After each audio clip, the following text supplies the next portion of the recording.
बड़ी खबर इस वक्त आपको हम बता दें, भारत में एक ऐसे हवाला कारोबार का भंडाफोड़ हुआ है जिसे चीनी नागरिक चला रहे थे और यह हवाला कारोबार 1000 करोड़ से भी ज्यादा का था। इनकम टैक्स ने दिल्ली, गाजियाबाद और गुरुग्राम इन 3 बड़े शहरों में 24 ठिकानों पर छापामार कार्रवाई की है और छापेमारी कर 1000 करोड़ के हवाला और मनी लॉन्ड्रिंग रैकेट का खुलासा किया है। बताया जा रहा है कि ये रैकेट चीनी नागरिक कुछ भारतीयों के साथ मिलकर चला रहे थे। भारत सरकार के चीनी कंपनियों के ऐप को बंद करने के बाद, बैन करने के बाद भारत में रह रहे चीन के नागरिकों के अवैध कारोबार पर यह पहला बड़ा एक्शन है। लेकिन जो सबसे ज्यादा चौंकाने वाली बात सामने आई है वो है पकड़े गए चीनी नागरिक के पास से बरामद भारतीय पासपोर्ट। ये पासपोर्ट मणिपुर के पते पर बनाया गया था। हवाला कारोबार के इस गिरोह में शामिल बाकी आरोपियों को इनकम टैक्स ने पूछताछ के लिए हिरासत में भी ले लिया है, जिनमें ऐसे कई चीनी नागरिक हैं जो वीजा पर भारत आकर हवाला कारोबार के जरिए देश को कमजोर करने की साजिश में जुट गए थे। 40 बैंक खातों के जरिए 1000 करोड़ के लेन देन का यह पूरा मामला है। फर्जी कंपनियों के नाम पर 40 बैंक खाते बनाए गए और फिर 1000 करोड़ का लेन देन हुआ। सिर्फ कागजों पर, यानी कि ये कंपनियां चल रही थी, धरती पर ये कंपनियां नहीं थी। लेकिन बड़ी बात यह है कि इसमें बड़े नाम भी शामिल हो सकते हैं, क्योंकि इसमें कई भारतीय नाम भी शामिल हैं जो इन चीनी नागरिकों की मदद कर रहे थे। फर्जी कंपनियों के जरिए मनी लॉन्ड्रिंग और हवाला का भी पूरा कनेक्शन ये है। चीनी कंपनियों और इसमें भारतीय नागरिक भी शामिल थे और उसके बाद इस पूरे कारोबार को अंजाम दिया जा रहा था। जो प्राइमरी ठिकाने अभी मिले हैं उनमें गाजियाबाद, दिल्ली और गुरुग्राम के नाम शामिल हैं, जहां पर इनकम टैक्स विभाग ने छापामार कार्रवाई करते हुए इन कंपनियों को पकड़ा है, इनका भंडाफोड़ किया है, खुलासा किया है। हालांकि अभी और भी खुलासे और बड़े खुलासे होना बाकी है, लेकिन ये हवाला कारोबार करके, मनी लॉन्ड्रिंग करके देश को कमजोर करने की कोशिश कर रहे थे। एक बड़ा खुलासा हुआ है। ये चीन की एक नई साजिश भी हो सकती है। भारतीय कंपनियों के द्वारा या फिर भारत के सरजमीन पर ही नकली वीजा, नकली पासपोर्ट बनाकर चीनी नागरिक यहां पर लंबे वक्त से रह रहे थे और 1000 करोड़ के फर्जी लेन देन का यहां पर पूरा मामला निकलकर सामने आया है। चीनी कंपनियों का ये हवाला कारोबार का सबसे बड़ा कनेक्शन।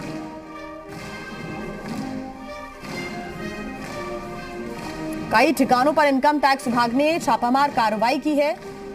ये हवाला कारोबार 1000 करोड़ से भी ज्यादा का था। 3 तस्वीरें आपके सामने हैं। आपको बता दें कि चीन कंपनियों का ये हवाला कारोबार है, यानी कि जो चीनी नागरिक हैं वो भारत में आकर रह रहे थे, इनके पास से मणिपुर तक के पासपोर्ट्स मिले हैं, फर्जी पासपोर्ट मिले हैं और इसमें यह अंदाजा लगाना या फिर ये खुलासा करना बेहद ही मुश्किल हो जाता है कि आखिर ये नागरिक कौन है, कहां से है, और ये पूरे बताने की कोशिश दस्तावेजों के जरिए भी की जाती है कि ये सभी नागरिक भारतीय हैं और भारतीय ही कंपनियों को चला रहे हैं।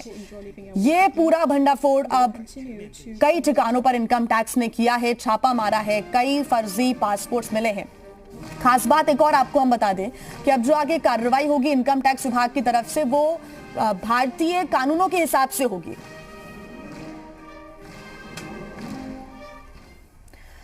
तो आपको बता दें कि चीनी कंपनियों और उसके सहयोगियों पर इनकम टैक्स के छापे पड़े हैं। दिल्ली, गुरुग्राम, गाजियाबाद में छापे मारे गए हैं। पूरी खबर आपको विस्तार से हम बता रहे हैं। फर्जी कंपनियों के नाम पर 40 बैंक खाते खोले गए। 40 बैंक खातों के जरिए 1000 करोड़ के लेन देन की पूरा ये मामला बताया जा रहा है, पूरा कनेक्शन बताया जा रहा है। फर्जी कंपनी के जरिए मनी लॉन्ड्रिंग और हवाला का काम हो रहा था।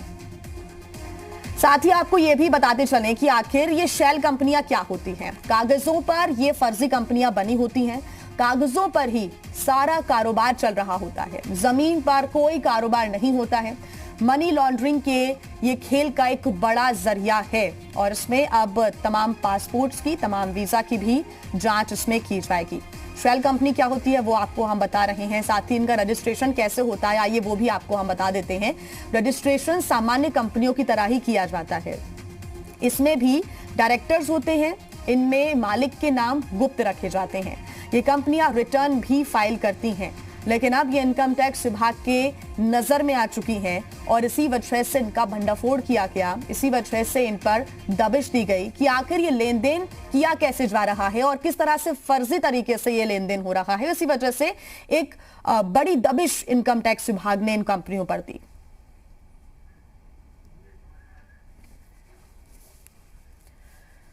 और हमारे साथ खास मेहमान भी जुड़ गए हैं, विदेश मामलों के जानकार प्रसून हमारे साथ जुड़ गए हैं, टैक्स एक्सपर्ट हैं योगेंद्र कपूर हैं, न्यूज रूम से हमारे साथ अंकित पालीवाल भी जुड़ गए हैं। सभी से हम बातचीत करेंगे और साथ ही ये जानने की कोशिश करेंगे कि आखिर ये देश को किस तरह से कमजोर कर रहा था। विदेश मामलों के जानकार हैं प्रसून, सबसे पहले मैं आपके पास आऊंगी क्योंकि हमने ये देखा है कि इस तरह के हवाला कारोबार कई बार देश में पकड़ाए हैं, ये पहली घटना नहीं है। लेकिन चीनी नागरिकों का भारत के अंदर आना, शेल कंपनियां बनाना, हवाला कारोबार में इतना बड़ा लेन देन करना छोटा मोटा नहीं, 1000 करोड़ का, ये कैसे भारत को या फिर किसी भी देश को कमजोर कर सकता है, एक बार आप समझाएं दर्शकों को।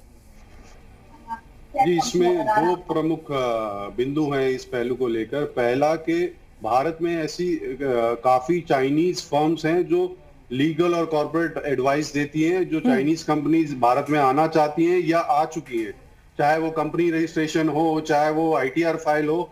यही इन सब चाइनीज कंपनीज को जो हमारे भारतीय नीति या स्ट्रक्चर के लूप होल से वो बताती है और इनको वे अराउंड बताती हैं कि भी आप जो भारत सरकार की नीतियां उसको यूज करके आप कैसे फायदा उठा सकते हैं। तो हमारी एजेंसीज या एस्टेब्लिशमेंट को ऐसी फर्म्स पे दबिश बनानी चाहिए और ये एक सही शुरुआत है। जबकि अगर किसी भारतीय या किसी विदेशी कंपनी या पर्सन को चाइना में अगर कोई कंपनी स्टार्ट करनी पड़ती है तो उसको सिर्फ चाइनीज फर्म को ही हायर करना पड़ता है। चाइना ने अपने मुल्क में ये सब बंद कर रखा है। दूसरी मुख्य बिंदु है कि भारत में जितनी भी चाइनीज कंपनी है उनका इंडिया हेड या जो लीडर है वो चाइनीज नेशनल ही है। ऐसा क्यों?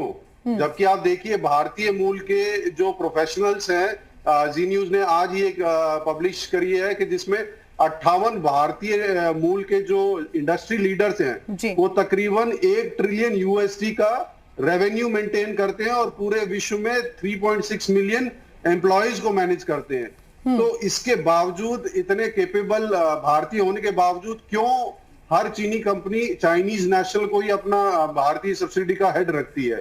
तो ये दोनों मुद्दे जोड़ के देखे जाने चाहिए और मैं नहीं मानता कि भारतीय प्रोफेशनल्स ने इनको जानबूझ के हेल्प करी होगी। उनको भी पार्शियल इंफॉर्मेशन दी गई होगी और उनसे कुछ इंफॉर्मेशन छुपाई गई होगी, तभी ये सब हो सका है। लेकिन प्रसून के ऐसा नहीं लगता कि थोड़ा लंबा टाइम भी हो चुका है? आपके पास लौटेंगे हम, न्यूज रूम से हमारे सहयोगी अंकित पालीवाल भी जुड़े हुए हैं। अंकित, सबसे पहले तो आप यही बताएं कि 3 बड़े शहर दिल्ली, गाजियाबाद और गुरुग्राम, यहां पर छापामार कार्रवाई इनकम टैक्स ने की है। किस तरह से पूरी कार्रवाई को अंजाम दिया गया और अभी क्या प्रक्रिया पूरी चल रही है इनकम टैक्स की तरफ से? जी, मैं आपको बताऊं, पिछले कई दिनों से इनकम टैक्स डिपार्टमेंट को कई इनपुट्स मिल रहे थे कि चाइनीज कंपनी है जो अपने भारत में जो एसोसिएट्स हैं उनके साथ मिलकर जो है एक काला कारोबार चला रहे हैं। तो इसी पर इनकम टैक्स ने जब अपना और डिटेल्स खंगाली तो पता चला कि 24 से ज़्यादा ऐसी कंपनियां हैं जो फर्जी बनाई गई थी, जिन्हें हम शेल कंपनीज कहते हैं। तो वो शेल कंपनीज के नाम पर जो है वो गोरख धंधा कर रहे हैं। जब शेल कंपनीज के बारे में और डिटेल्स खंगाली गई तो पता लगा कि 40 से ज़्यादा बैंक अकाउंट जो हैं वो बैंक्स में खुलवाए गए हैं जो कि इन शेल कंपनीज से लिंक्ड थे वो अकाउंट। और जब वो अकाउंट के और डिटेल खंगाली गई तो पता लगा कि 1000 करोड़ से ज़्यादा का ट्रांजैक्शन हो चुका है। ये खुलासा तब हुआ जब इन्हीं कंपनी में से 100 करोड़ रुपए जो है वो निकाले गए और एडवांस के नाम पर इन्हें हांगकांग भेजा गया। तो जब डिटेल्स, इतनी बड़ी रकम जब भारत से बाहर जाती है तो एजेंसी जो है वो हरकत में हमेशा रहती हैं, लेकिन ये ट्रांजैक्शन नजर में आई और उसके बाद जो है जब डिटेल्स खंगाली गई तब पता लगा कि ये तो शेल कंपनी है।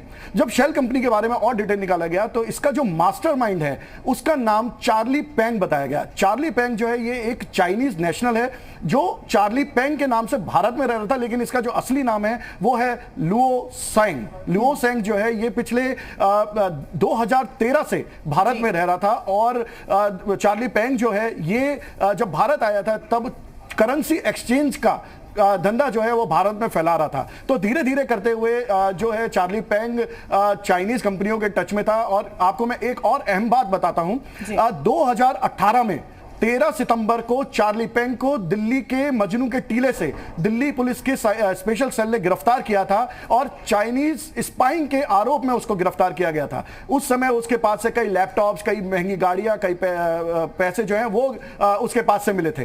तो आप ये देखिए कि चार्ली पेंग जो है वो नया नहीं है भारत में, 2013 से सक्रिय है और 2013 से उसने अपनी पैक जो है वो भारत में बना रखी है।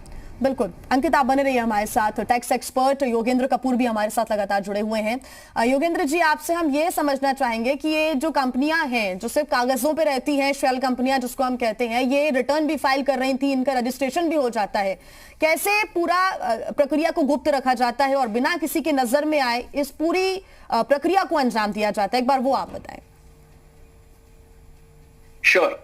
देखिए, मैं सबसे पहले ये कहना चाहूंगा कि जो लोग इस पूरे प्रोसेस के अंदर, चाहे वो चाइनीज इंडिविजुअल्स हैं, चाहे वो उनके इंडियन एसोसिएट्स हैं, चाहे ये कंपनीज हैं, जो भी डायरेक्टर्स और शेयर होल्डर्स थे, इन सबका जो है डिटेल्ड इन्वेस्टिगेशन होना जरूरी है। अब वो उसको चाहे इनकम टैक्स डिपार्टमेंट हमारा पूरा करेगा, उसके साथ साथ एनफोर्समेंट डायरेक्टोरेट जो है उनका रोल आएगा, वो भी इसके अंदर जो है इन्वेस्टिगेशन करेंगे।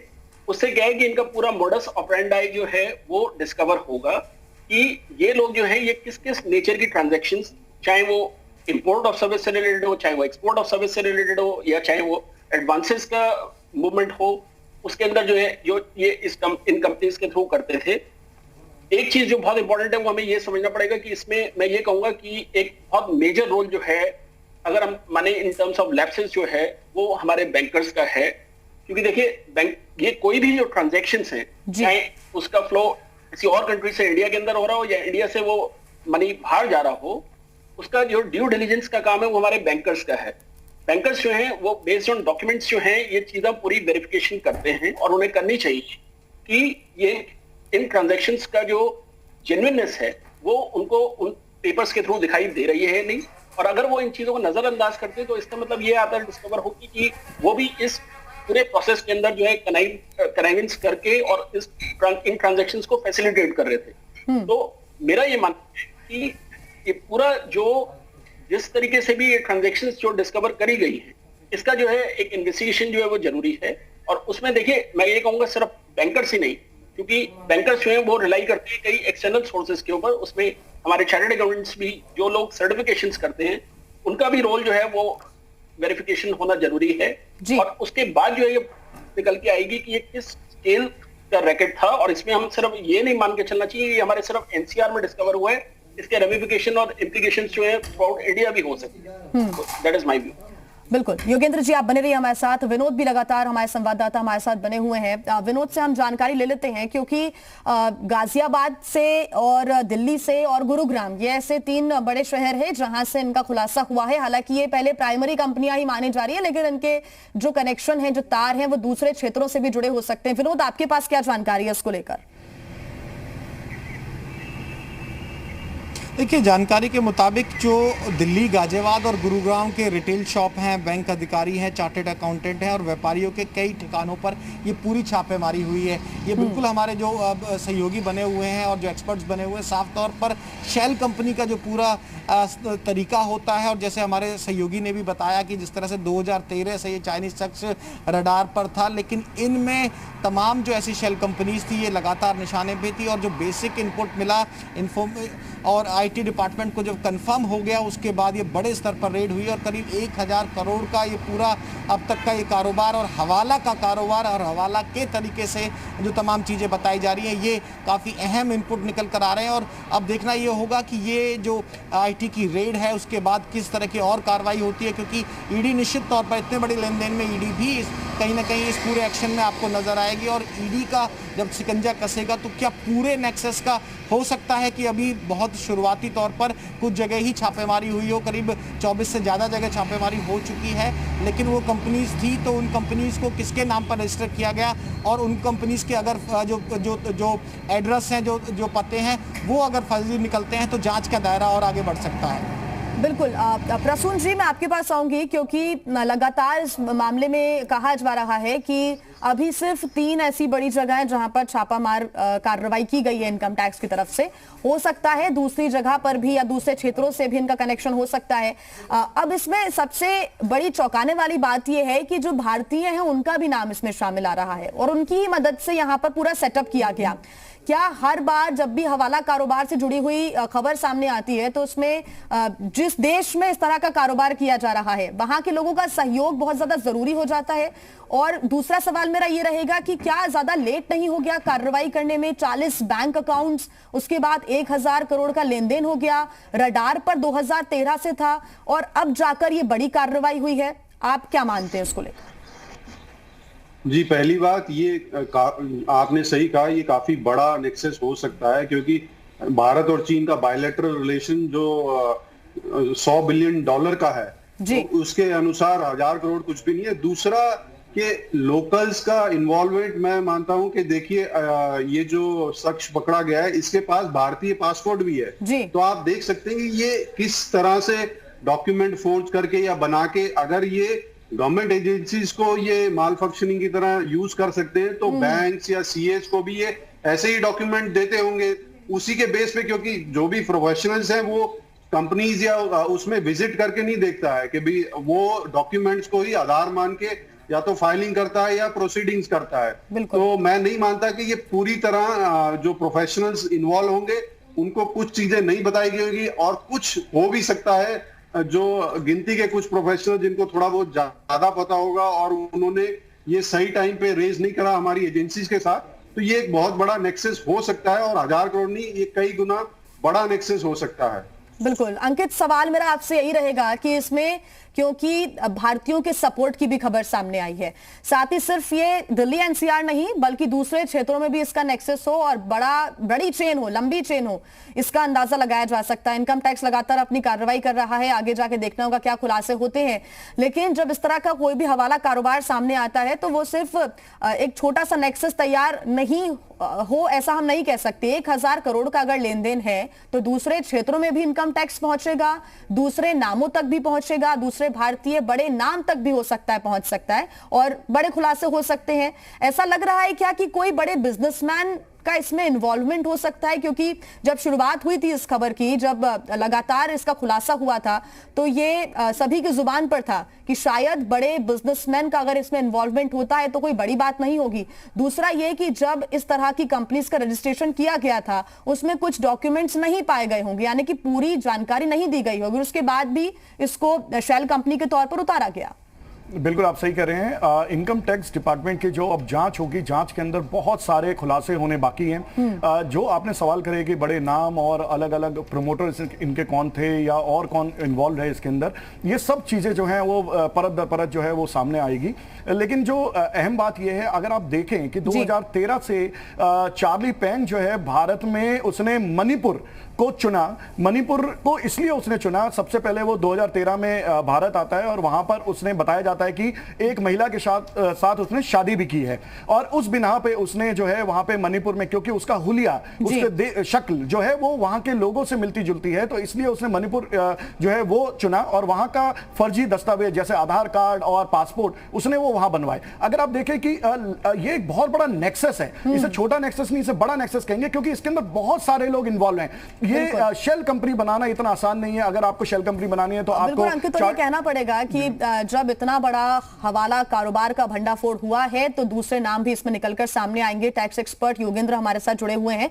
योगेंद्र, मेरा आपसे आखिरी सवाल ये रहेगा कि अब क्योंकि इनकम टैक्स विभाग ने कार्रवाई अपनी शुरू कर दी है, भारतीय कानून के हिसाब से किस तरह की कार्रवाई के लिए प्रक्रिया अब आगे बढ़ेगी, किस तरह से दूसरे कनेक्शंस को अब खंगाला जाएगा?